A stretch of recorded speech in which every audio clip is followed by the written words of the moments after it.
Welcome. Today, I am going to be talking about my number one food for midlife and menopause, why it's so essential, and how you can use it to balance your hormone health, help to stabilize your mood, it can improve your sleep, improve your skin, and just help you feel a lot better and way less irritable. So are you curious? So welcome, Radiant Woman. My name is Angela Warburton. I have over 25 years of clinical experience working with women at all stages of life, but in particular midlife and menopause. My specialty is Eastern medicine, nutritional therapy, lifestyle medicine, and Eastern herbal medicine. So I am your host, I'm your guide. I am also a fellow woman, a fellow midlife woman, and I am here to help support you in the ways that I have learned personally, but also professionally, bringing together the science and the soul of menopause, really to help you navigate this time with more ease, more grace, and more practical tools that you can put to work right away. So welcome. So today, my number one food for midlife and menopause. Do you have a guess what it is? Green foods. Green foods, green foods, green foods. Green foods are my absolute, hands down, number one favorite food for midlife and menopause. Green foods, kale, broccoli, Swiss chard, spinach, I don't care what it is. If it's green, it's going to be super helpful for you. So green foods are super rich in chlorophyll. They have so many benefits. I'm going to speak about it from both the Eastern and Western perspective a little bit. So first and foremost, we say that the green foods really have a powerful impact on the liver system. So in Eastern medicine, we say green is actually the color associated with the system that's associated with the liver. We say it's a wood system, but it has a direct impact on the physical liver, but also there's a lot more to it, which I'll talk about. And in Western medicine, green foods are actually key for helping the body detox, in particular, the second phase of detoxification, which means you're taking your body's broken down and found toxins, but it's really about getting them out of your body. And this is so essential for midlife women. Toxic buildup has a huge impact on your hormonal health, both. So it's estrogen, creating the hormones. Your liver has a really important part on estrogen metabolism and testosterone metabolism, but also about getting any sort of extra hormones or toxins out of your system so your body can actually absorb the hormones as well.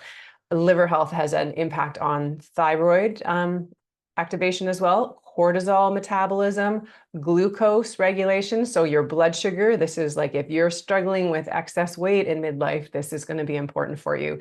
Detoxification, like hands down, really important. Also helps with the liver, physical liver organ helps with protein synthesis, cholesterol metabolism, fat metabolism. It's a big friggin' deal. And in Eastern medicine, we say the liver system is responsible for circulation of our energy or vital energy, or we call it chi in the body. We also say it has a huge impact on regulating emotions in the body. And in particular, when the system is off balance, if you have a blocked, congested, toxic, full of toxin liver, that was not a proper sentence, but you know what I mean? If your liver is congested, you're going to notice things like anger, frustration, irritation, intoleration. Anyone experience that in midlife? It's a huge deal. And we're going to get into in other videos why that's important to listen to, how you can actually work with that energy. But if you're physically got a toxic buildup and you're not eating green foods and your liver is not functioning well, then you're going to probably notice a shorter temper, more frustration, irritability. In Eastern medicine, it also has, beyond just what we know from the Western standpoint of what the liver is, there's so many different responsibilities of this liver system. It regulates menstrual cycle, so the regularity of menstrual cycle, cramping, PMS. So if you have period pain, particularly before your period starts around ovulation, this can mean this system is off balance. Mood, I've mentioned, irritability. Hello. Yes, that's definitely part of it with the PMS and anytime. If this system is off balance, you can also get a lot where the channel of the liver and gallbladder system goes up. It goes all the way up through the sides of the hips through the flanks, through the top of the shoulders, and up through this occipital region and wraps around the head. And so if this system is blocked, you might get headaches, occipital headaches that sort of radiate from here and go up around your head, chronic shoulder tension. If you're waking between 1 and 3 in the morning, this is a sign that your liver system is off balance. You might have higher cortisol levels from more of a Western standpoint, but that means that you're more stressed. So stress is definitely going to show up in this system. If you get pain where you feel like there's congestion in the sides of your ribs and you're like, can't get a deep breath in, or if you're the person who's doing like the like sighing all the time. Have you ever worked with someone and they do that? You're like, what is going on? Are you okay over there? Sighing all the time is a sign that this system is off balance. Chinese medicine, Eastern medicine is fantastic for finding, we're basically like detectives, and every little symptom you have, from hangnails to waking in the morning, like in the middle of the night and not being able to fall back asleep, to dry eyes or cramps in your leg, everything's relevant, and there's a reason for everything. And what happens is we often have multiple symptoms in one system that's off of balance. And when we recognize that, we can help to bring balance back by addressing what we say the root imbalance. So if your liver system is out of balance, you're going to see things like the occipital tension, the period irregularity, the mood, the irritability, sometimes blood sugar imbalances can be part of it. So yeah, who doesn't want to get rid of some of those things? So green foods, these lovely little leafy friends, are super helpful for detoxing the liver. They are also really nourishing, and when in Eastern medicine we say they build the blood. So if you break down the actual chemical, the structure, the organic compounds and structure of the green foods, so chlorophyll-rich foods, they have the exact same structure as a red blood cell. Green foods have magnesium as their center ion, and then blood has obviously iron, but you can get some iron from non-heme iron from green foods. Try to put a squeeze of lemon or some citrus, some vitamin C rich food on to help you absorb it.